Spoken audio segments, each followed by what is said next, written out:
عید کا دن تھا اور میں سویاں ابال رہی تھی اور میرا شوہر اپنے بوڑھے ہاتھوں سے پلیٹ دھو کر مجھے دے رہا تھا۔ صبح صبح کا وقت تھا۔ کچھ لمحے پہلے بڑی بیٹی کا فون آیا تھا۔ فکر ہو رہی تھی، اماں میں دوپہر کا کھانا بھیج دوں گی، آپ بس سویاں ابال لینا۔ ابھی سویوں کا پانی ابل رہا تھا، چھوٹی کا فون آیا، ماں مجھے سکون نہیں آ رہا، آپ لوگوں کے بارے میں سوچ رہی ہوں۔ ابلتے پانی میں سویاں ڈالتے ہوئے میرے ہاتھ کانپ رہے تھے، پر میں نے دیکھا تھا کہ میرے شوہر نے ہاتھ میں پکڑے ہوئے رومال سے اپنے کانپتے ہاتھوں سے اپنی آنکھوں سے گرتے آنسو صاف کر لیے تھے تاکہ میں دیکھ نہ سکوں۔ میرے 2 بیٹے اور 2 بیٹیاں تھیں۔ میرے شوہر کو بیٹیاں پسند نہیں تھی۔ جب اللہ نے ہمیں پہلی بار بیٹی دی تو میرے شوہر نے بڑا برا منہ بنایا تھا، کہنے لگا بیٹا ہونا چاہیے تھا، جیسے بڑی اولاد بیٹا ہوتی ہے تو باپ کا بازو ہوتا ہے۔ پھر دوسری بار بھی جب اللہ نے بیٹی دی، کئی دن تک میرے شوہر نے مجھ سے بات نہیں کی۔ اس کے بعد تیسری بار اللہ نے مجھے بیٹا دیا۔ میرا شوہر بہت خوش ہوا۔ پھر جب دوسرا بیٹا ہوا تو شوہر نے مجھے سونے کی انگوٹھی گفٹ میں دی تھی۔ ساری زندگی میرے شوہر نے اپنے بیٹوں پر قربان کر دی اور اپنے شوق مار کر اپنے بیٹوں کو پڑھاتا رہا کہ یہ بڑھاپے میں میرا بازو بنیں گے، اور بیٹے باپ کا غرور ہوتے ہیں، اس کا بازو ہوتے ہیں، اور ماں باپ کا بڑھاپے میں سہارا ہوتے ہیں۔ مگر آج عید کا دن تھا اور ہم دونوں میاں بیوی اکیلے تھے۔ بڑا بیٹا کامیاب ہوا تو بیوی کو لے کر شہر شفٹ ہو گیا کیونکہ اس کے بچوں نے پڑھنا تھا۔ چھوٹا دبئی چلا گیا، اسے بیوی کی یاد ستاتی تھی تو بیوی کو وہیں بلا لیا۔ بیٹیوں کی شادیاں ہو گئی تھی اور آج ہم دونوں میاں بیوی اکیلے تھے۔ سویاں ابل گئی تھی اور میں سوچتے سوچتے نہ جانے کہاں چلی گئی۔ جلدی سے ابلتے ہوئے پانی سے نکالتے ہوئے ہاتھ جلا بیٹھی تھی۔ میں 65 سال کی مجبور عورت، 2 بیٹوں کی ماں تھی۔ ایسا کرتے کرتے دن کے 11 بج گئے۔ بیٹیوں نے جانے کتنی بار حال پوچھ لیا مگر بیٹوں کی صبح نہیں ہوئی تھی۔ دوپہر کا کھانا بڑی بیٹی نے بھیج دیا تھا۔ میرے شوہر کی نظریں دروازے پر تھیں کہ کب میرا بڑا بیٹا اپنے بچوں کے ساتھ آئے، مگر کچھ دیر کے بعد میرا نام کوثر ہے۔ میری ساس کی 4 بیٹیاں تھیں اور پھر میرا شوہر پیدا ہوا تھا۔ میری ساس کے ذہن میں لوگوں نے باتیں کر کر کے یہ بٹھا دیا تھا کہ بیٹا ہونا کتنا ضروری ہوتا ہے۔ جب میں شادی کے بعد اس گھر میں آئی تو میرے شوہر کی بھی یہی خواہش تھی کہ پہلی اولاد بیٹا ہو، مگر اللہ نے بیٹی دی۔ اس کے بعد پھر بیٹی ہوئی تو میرے شوہر ہر وقت غصہ کرتے اور جھگڑا کرتے تھے۔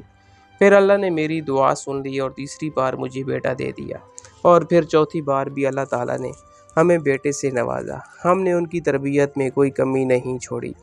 میرے شوہر نے اتنی محنت کی کہ دن کے وقت نوکری کرتے اور شام کو پارٹ ٹائم کام کرتے تھے تاکہ ان کے بیٹوں کی تعلیم اچھے سے ہو سکے اور وہ کامیاب انسان بن سکے، تاکہ جتنی مشقت انہوں نے کی ہے ان کے بیٹوں کو نہ کرنی پڑے۔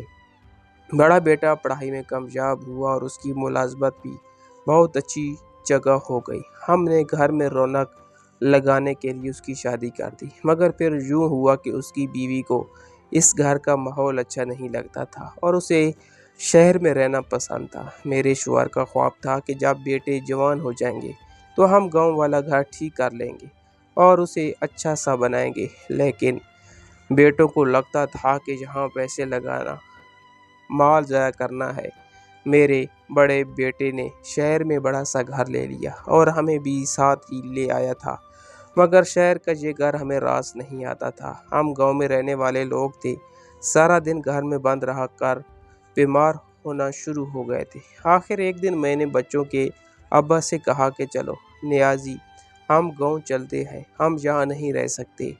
جب ہم لوگ وہاں گاؤں جانے لگے تو ایک بار بھی میرے بیٹے نے رکنے کا نہیں کہا، بلکہ الٹا یہ کہا کہ ابا صحیح کہتے ہیں، آپ کو گاؤں کا ماحول ہی راس تھا، آپ فکر نہ کریں، میں کچھ خرچ بھیج دیا کروں گا، 2 ہی تو لوگ ہیں آپ، اماں آپ دونوں کا کھانا بنا ہی لیا کریں گی۔ میں نے دکھی نظروں سے اپنے شوہر کی طرف دیکھا تو انہوں نے اپنی نظریں جھکا دی تھی۔ وہی شوہر جو کبھی بیٹوں کے مان پر